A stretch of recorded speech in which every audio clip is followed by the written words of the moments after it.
Okay, this is going to be a boat truck, and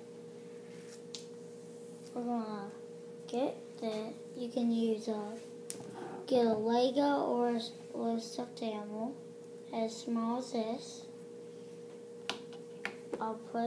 You put it right, and then you find something like a cube, put it right on here.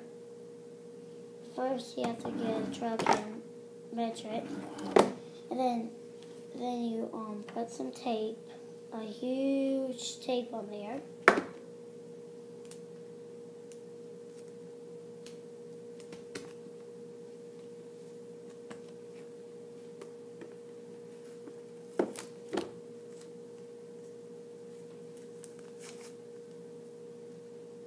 Like this.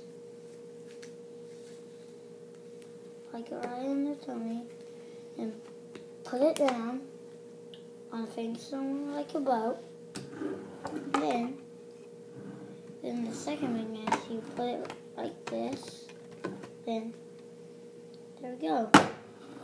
So easy to do.